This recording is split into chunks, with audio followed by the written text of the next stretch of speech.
Magandang araw po, welcome po sa aking channel, Love9 TV. Patalasasan po, meron po ba kayong mga properties na napapabayaan or non-performing assets?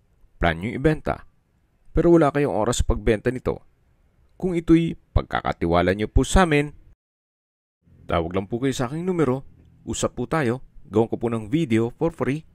Yes, libre po, wala po kayong babayaran. Tutulungan pa namin kayong mabenta ang inyong property. Kami na po bala sa marketing, sa boosting or paid ads. Even sa tripping, hindi na po kayo mapapagod sa pag-entertain ng mga buyers. Kami na po bala sa lahat.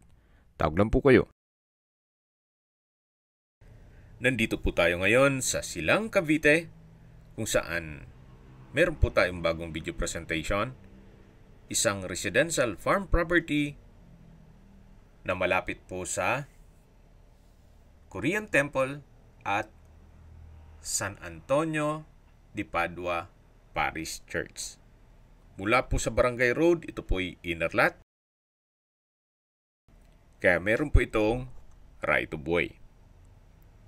At sa panahon po na mag-tripping po tayo, malamang meron na pong concrete road. Gawa ng yan po yung mga materyales. Ito pong lupang binebenta ay may sukat na 1.2 hectares or 12,000 square meters. May access na rin po dito sa area ng tubig, kuryente at internet provider. Gawa ng marami na rin pong mga kabahayan. Nakabakod na rin po ng concrete fence ang buong 1.2 hectares. Kaya wala na rin po kayong iintindihin sa pagpabakod nitong buong property. At ang kagandahan pa po dito, binibenta po ito ni owner below zonal value. Mamaya po sa dulong parte nitong video, pag-usapan natin ang presyo nito, pati distance, location, at travel time. Yan po, tunghayin nyo po itong napagandang lupain kung saan napakatahimik po ng lugar, sariwa ang hangin, at malamig po ang klima. Ito po'y nasa mataas na lugar. Ang estimated elevation above sea level ay 1,304.8 feet. Marami po kayong pwedeng i-project dito. Pwede po itong gawa ng inyong bahay bakasyunan. Kung gusto naman maging income generating, pwede naman pong gawing resort and events place. So, depende po sa inyo kung anong magiging project nyo once na ma-acquire nyo ito. Habang pinagmamasdan nyo po itong kapaligiran, pag-usapan na po natin ang distance, location at travel time. Mula po sa Korean Temple or sa San Antonio de Padua Parish Church, ito po'y walking distance lang. Napakalapit lang po. Kaya maganda rin pong gawa nyo ng events place, gawa ng sa San Antonio de Padua Parish Church ay marami pong nagpapakasal doon. Kahit po i-research nyo yan. San Antonio de Padua Parish Church, Silang. Then dito po sa paligid ay maraming din pong mga resorts and events place. At mula naman po sa Tagaytay Santa Rosa Road o sa mismong highway, ang distance is 2.5 kilometers at ang travel time is 6 minutes. Mula naman po sa Tagaytay Flower Market, ang distance is 9.5 kilometers at ang travel time is 16 minutes. Mula naman po sa Tagaytay Rotonda, ang distance is 12 kilometers at ang travel time is 20 minutes. Kompleto na po doon gaya ng malls, hotel, restaurants, banks, schools, church at hospital. Yan po yung lagi kong binabanggit sa inyo na dapat nyo i-consider sa paghanap ng property, yung meron pong malapit na hospital. Hindi ko naman po sinasabing sakitin kayo. Yan naman po for emergency purpose lang naman. At mula naman po sa Nuvali, ang distance is 12 kilometers at ang travel time is 23 minutes. Mula naman po sa Calax, ang distance is 18 kilometers at ang travel time is 27 minutes. Ang Calax po ay connecting South Luzon Expressway, Skyway, all the way to North Luzon Expressway at ibang parte ng Metro Manila.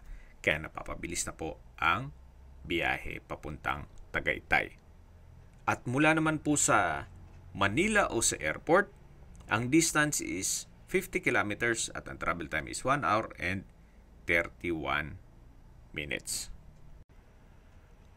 Okay, recap lang po. Ito pong property ay nasa Silang Cavite at may lot area na 1.2 hectares o 12,000 square meters. From Barangay Road, meron pong right of way na kung saan si owner din po ang may-ari ng subdivision kaya wala pong magiging problema o magiging issue.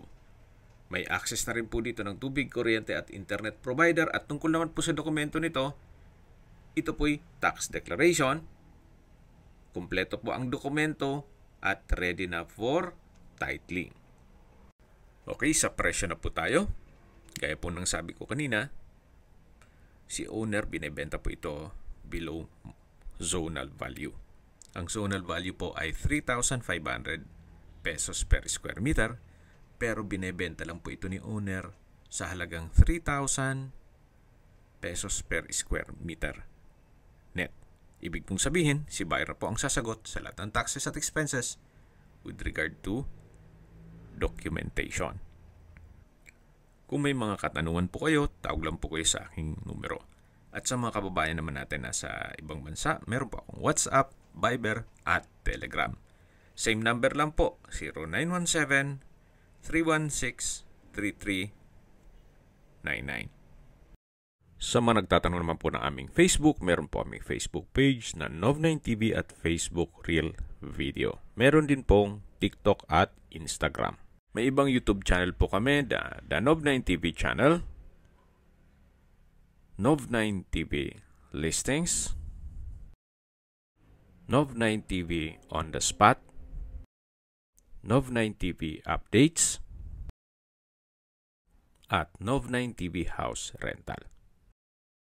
Sana po naibigyan nyo ang video presentation. Paki-like and subscribe na lang po sa aking channel para ma-update din po kayo sa aking future listings. Kung sakali po hanap nyo yung mas malaking sukat ng lupa, meron din po kami ibang listings na pwede nyong pagpilian. Huwag po kayong mag-atubiling tumawag sa amin. Then, let us know your budget para malaman namin kung anong property pwede naming ilog sa inyo. Sa lahat pong viewers, subscriber at nagtiwala po sa amin, salamat po sa suporta. Ingat po kayo lagi at yung pamilya. Maraming salamat po.